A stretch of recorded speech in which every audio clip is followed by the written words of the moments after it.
Berlin, 11 juin 2024. Dans les murs feutrés de la chancellerie allemande, Olaf Scholz accueille une mission venue d'Alger menée par Mohamed Arkab, ministre algérien de l'énergie. Rien de folklorique, rien de symbolique. Sur la table, un dossier classé confidentiel 64 pages rédigé en allemand, avec un titre qui dit déjà presque tout, Énergie stratégie 2030 à 2045, Priorität Wasserstoff Mittelmeer, autrement dit stratégie énergétique de 2030 à 2045, priorité à l'hydrogène méditerranéen. Et dans ce rapport, une phrase revient encore et encore, 8 fois exactement. Pas une note de bas de page, pas une formule vague, non. Une conclusion froide technique presque brutale, l'Algérie apparaît comme l'unique pays capable d'assurer à l'Allemagne les quantités d'hydrogène vert dont elle aura besoin à un prix économiquement viable. Unique, pas parmi les meilleurs, pas dans le peloton de tête. Unique, pas l'Inde de non. Unique, les Allemands, eux, n'ont pas fait de poésie. Ils ont sorti les tableurs, les cartes, les coûts, les distances, les pipelines. Résultat, le Maroc pourrait, dans le scénario le plus favorable, livrer environ 3 millions de tonnes par an à l'horizon 2035, mais avec un prix estimé 32% plus élevé que celui attendu côté algérien. L'Égypte, trop peu d'espace solaire réellement mobilisable sans venir mordre sur les terres agricoles. La Tunisie, pas assez de masse critique. La Namibie, trop éloignée. L'Australie encore plus loin, les États-Unis peu pressés d'alimenter l'Europe à grande échelle. Alors quand on enlève les discours, les fantasmes et les PowerPoint diplomatiques, il reste qui l'Algérie? Un territoire immense d'environ 3,5 millions de kilomètres carrés, près de 3500 heures d'ensoleillement annuel, un maillage gazier déjà en place Medgaz et Transmed reliés au marché européen, une position méditerranéenne impossible à battre. Et surtout, détail que certains adorent oublier, une orientation politique clairement actée, noir sur blanc. Aujourd'hui, on ouvre ce dossier parce que derrière les débats idéologiques sur la transition énergétique, il y a une réalité géoéconomique que personne en France ne veut reconnaître. L'Algérie est en train de devenir le Qatar européen, non pas du gaz, mais de l'hydrogène. Et cette bascule va redéfinir les rapports de force économique du continent européen pour les 30 prochaines années. 40 milliards d'euros d'investissement déjà engagés, un projet South Hatch 2 qui relie Adrar à Munich. Une rivalité feutrée mais intense avec le Maroc et des gains projetés pour l'économie algérienne qui pourraient atteindre 25 milliards de dollars par an à partir de 2032.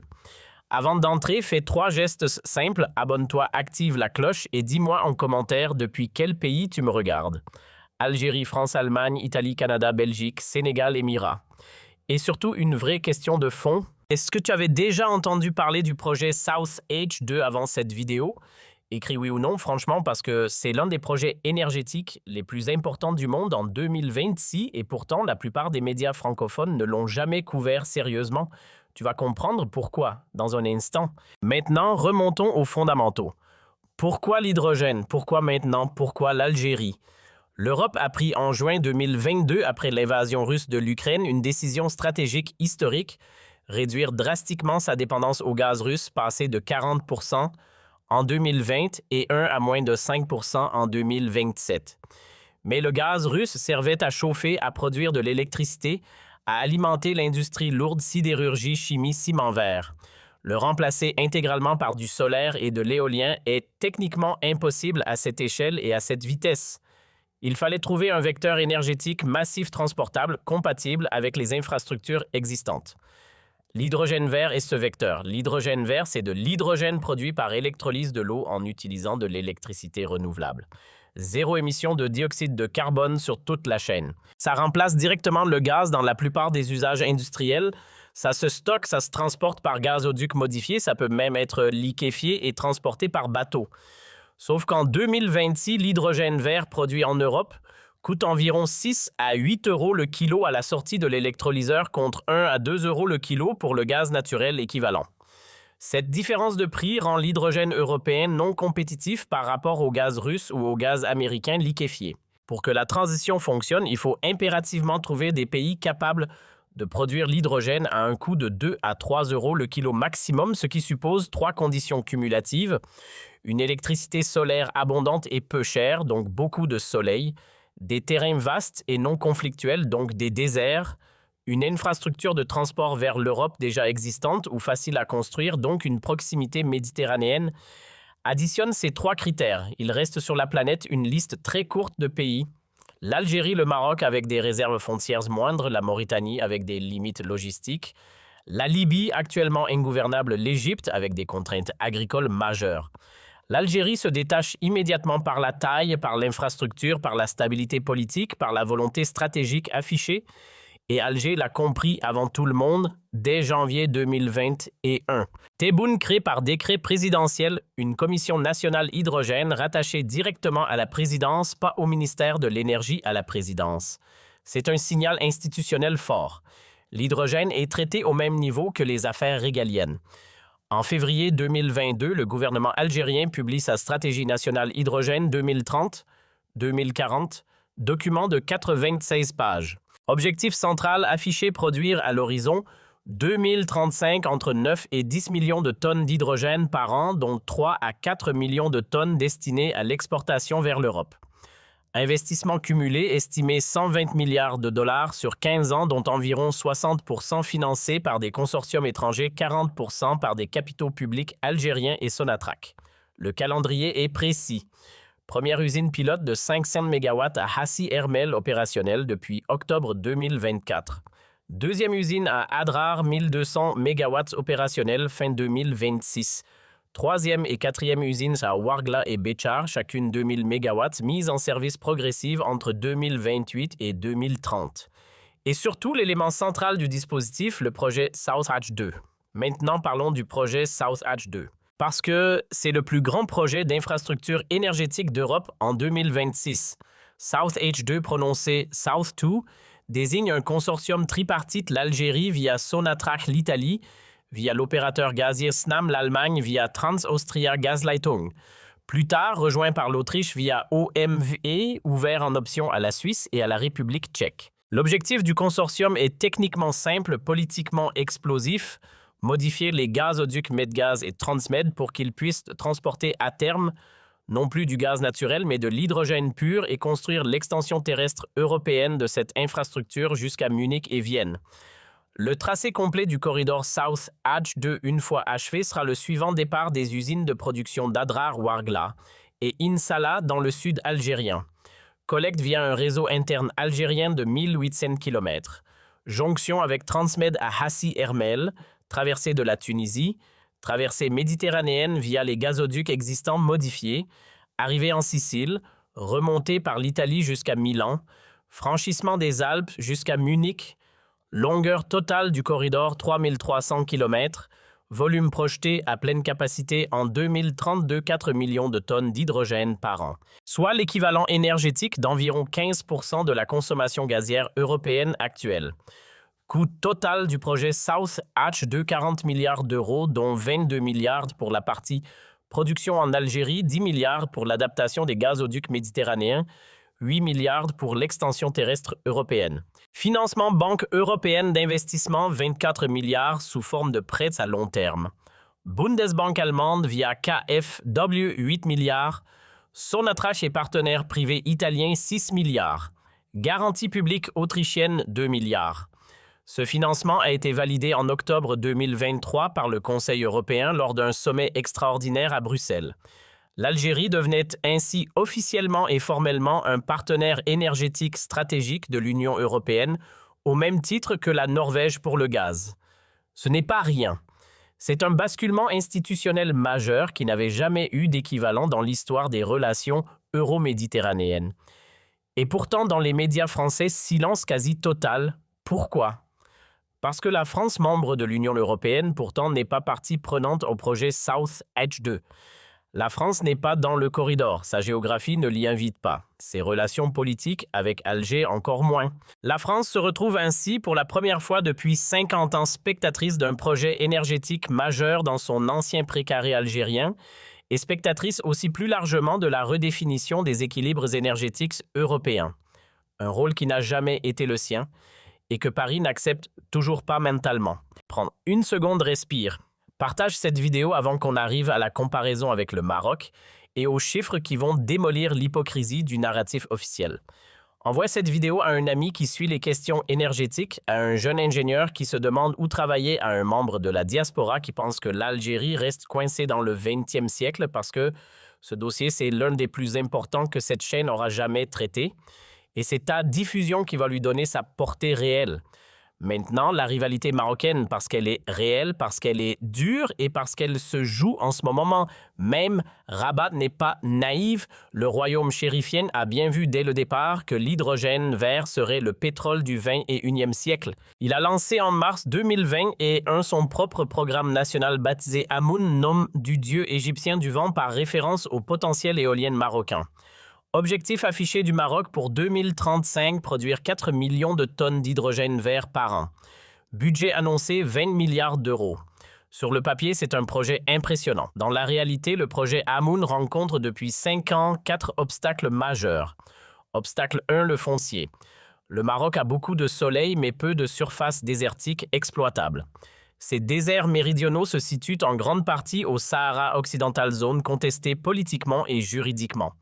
Aucun grand consortium européen ne veut investir massivement dans une zone dont le statut légal n'est pas reconnu par la Cour internationale de justice et l'Union africaine. L'Algérie, elle a 3 millions de kilomètres carrés de territoire légalement incontestable. Avantage net. Obstacle de l'eau. Produire de l'hydrogène par électrolyse consomme de l'eau. Beaucoup d'eau. 9 litres d'eau pour 1 kilogramme d'hydrogène produit. Le Maroc traverse depuis 2017 la pire crise hydrique de son histoire. Ses barrages sont à un niveau critique. Le pays manque d'eau pour son agriculture, pour ses villes, et ne peut pas consacrer des volumes massifs à l'hydrogène. L'Algérie dispose de la nappe albienne, l'une des plus grandes réserves d'eau fossile au monde, estimée à plus de 700 milliards de mètres cubes. De quoi alimenter toute la production pour un siècle. Avantage net. Obstacle 3, les infrastructures. Le Maroc devait, pour exporter son hydrogène vers l'Europe, construire ex nihilo un gazoduc transatlantique reliant Dakhla à Cadix ou un gazoduc transméditerranéen reliant Tanger à Algeciras. Aucun des deux n'a commencé. Celui vers l'Espagne est compliqué par les différends diplomatiques entre Rabat et Madrid sur Ceuta Melilla et le Sahara occidental. Celui vers l'Atlantique est prohibitivement cher, estimé à 15 milliards d'euros à construire. L'Algérie, elle peut simplement moduler ses gazoducs existants. Avantage net. Obstacle 4, les financements. La Banque européenne d'investissement a choisi en 2023 de soutenir prioritairement l'Algérie via SouthH2. Le Maroc s'est vu proposer un soutien beaucoup plus modeste pour Hamoun, environ 3 milliards d'euros. Sans aide publique européenne massive, les promoteurs privés marocains hésitent à s'engager. Projet Hamoun actuellement en retard de 3 à 4 ans sur le calendrier initial. Résultat, en avril 2026, l'Algérie a 2 usines en activité pour 500 MW installées. Le Maroc a une usine pilote de 4,25 MW en test à Dakhla, soit un écart de 1 à 6 en capacité installée. Et cet écart se creuse pour une raison simple, l'hydrogène vert, c'est d'abord une affaire de taille, il critique. Celui qui démarre vite capture les premiers contrats de long terme. Ceux-ci sont typiquement sur 15 à 20 ans. Rabat commence à comprendre qu'elle risque de rater le train. Maintenant, parlons des gains projetés pour l'Algérie. Chiffres précis issus des projections conjointes de Sonatrach, de l'Agence internationale de l'énergie, et du rapport parlementaire algérien de décembre 2025. Recettes d'exportation d'hydrogène projetées 2030, 4 milliards de dollars. 2032, 12 milliards. 2035, 25 milliards. 2040, 38 milliards. C'est une accélération massive. Rapporté au produit intérieur brut algérien actuel, l'hydrogène vert pourrait représenter dès 2035 environ 9% du produit intérieur brut, soit autant que le gaz naturel traditionnel aujourd'hui. L'Algérie ne deviendrait donc pas seulement un exportateur d'hydrogène, elle deviendrait structurellement l'un des 2 grands exportateurs énergétiques diversifiés de la Méditerranée, avec un pied dans le 20e siècle gazier et un pied dans le 21e siècle hydrogène. Emplois directs créés par l'industrie hydrogène algérienne à l'horizon 2000, 35-25 000. Indirect 250 000. Principale zone de développement Hassi, Hermel Adrar Ouargla.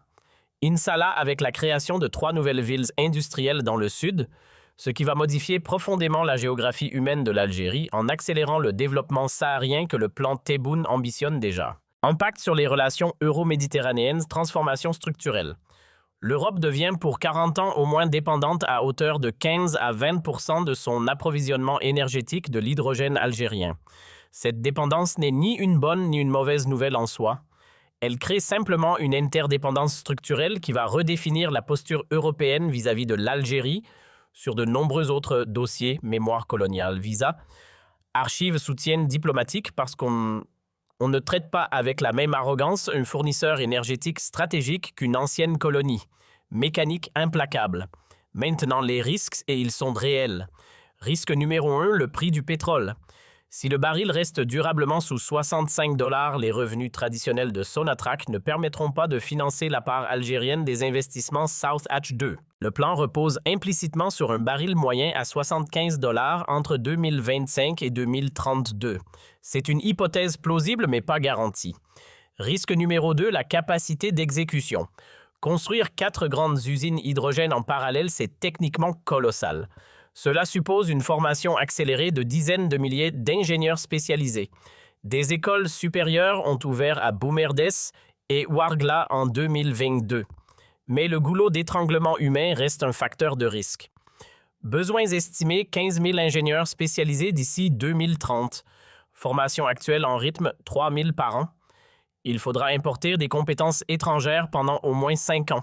Risque numéro 3, les pressions géopolitiques françaises. Paris n'a pas encore attaqué frontalement le projet South Hatch 2 parce que l'attaquer reviendrait à attaquer l'Allemagne et l'Italie, ses propres partenaires européens. Mais les tentatives de sabotage indirect sont documentées. En février 2025, la Direction générale de la sécurité extérieure française a commandité, selon Le Canard, enchaîné une étude sur les vulnérabilités industrielles du projet algérien hydrogène. Étude dont le contenu a été partiellement fuité. Elle identifie 3 points de fragilité technique exploitables par des actions indirectes. Alger en a été informé. Des contre-mesures ont été prises, mais la pression reste active. Risque numéro 4, les tensions internes. Un projet de ce niveau attire les convoitises, corruption possible, détournement de marché, conflit de pouvoir entre Sonatrach et les nouveaux acteurs privés. La transparence du plan hydrogène est un enjeu critique. Tebboune a imposé en 2024 un audit trimestriel public des dépenses liées au programme, ce qui est une première dans l'histoire des grands projets énergétiques algériens. Reste à voir si cette discipline tiendra dans la durée. Alors maintenant, la question centrale. Est-ce que l'Algérie va réussir à devenir le Qatar européen? Option 1, oui, quasi certainement. Tous les fondamentaux sont réunis: soleil, espace, eau, gazoduc, financement européen, volonté politique. Aucun autre pays ne peut rivaliser à moyen terme. C'est acté. Option 2 probablement, mais à un horizon plus lointain que prévu. Les objectifs 2030 à 2032 seront partiellement atteints, mais la pleine capacité ne sera opérationnelle qu'en 2035 à 2037, ce qui reste malgré tout une révolution énergétique, mais avec des vulnérabilités importantes. La dépendance au soutien allemand et italien rend l'Algérie sensible aux aléas politiques de ces pays. Si Berlin bascule vers une coalition moins favorable, si Rome change de priorité, le projet pourrait subir des ralentissements majeurs. Option 4, la plus stratégique. L'Algérie devrait diversifier ses clients au-delà de l'Europe, exporter aussi vers l'Afrique de l'Ouest, via le corridor transsaharien vers le Japon et la Corée du Sud, par liquéfaction vers la Chine, via les circuits BRICS. Réduire la dépendance à un unique client européen et devenir le carrefour mondial de l'hydrogène vert africain. Et toi, quelle option? Écris en commentaire 1, 2, 3, 4 ou ta propre vision. Je veux ton avis argumenté parce que ce projet n'est pas juste une affaire de techniciens, c'est une affaire de souveraineté économique. C'est une bascule dans notre modèle. Un pays qui exportait hier du pétrole brut va exporter demain du vecteur énergétique propre. C'est un saut technologique, un saut de statut, un saut historique. Ce débat, il nous appartient.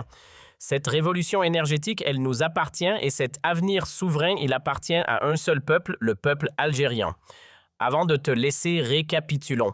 Premièrement, l'Europe a choisi l'Algérie comme partenaire stratégique hydrogène parce qu'elle est le seul pays méditerranéen capable de produire massivement à coût compétitif sur un territoire légalement incontestable et avec une infrastructure gazière déjà connectée. Deuxièmement, l'Algérie a lancé sa stratégie nationale hydrogène dès 2022. Objectif 2035, 9 à 10 millions de tonnes produites par an, dont 3 à 4 exportées. Budget cumulé sur 15 ans, 120 milliards de dollars. Troisièmement, le projet South Edge de 40 milliards d'euros a été validé par l'Union européenne en octobre 2023. Il relie Adrar à Munich via les gazoducs méditerranéens modifiés, mise en service complète prévue entre 2030 et 2032. Quatrièmement, la rivalité avec le Maroc tourne à l'avantage net de l'Algérie en raison de 4 obstacles majeurs qui freinent le projet Hamoun marocain foncier contesté pénurie d'eau, absence d'infrastructures de transport financement européen réduit. Cinquièmement, les gains projetés pour l'Algérie sont spectaculaires, 12 milliards en 2032, 25 milliards en 2035, 38 milliards en 2040, soit 9% du produit intérieur brut à l'horizon 2035, 25 000 emplois directs, 3 nouvelles villes industrielles sahariennes. Sixièmement, les risques existent une dépendance au prix du pétrole.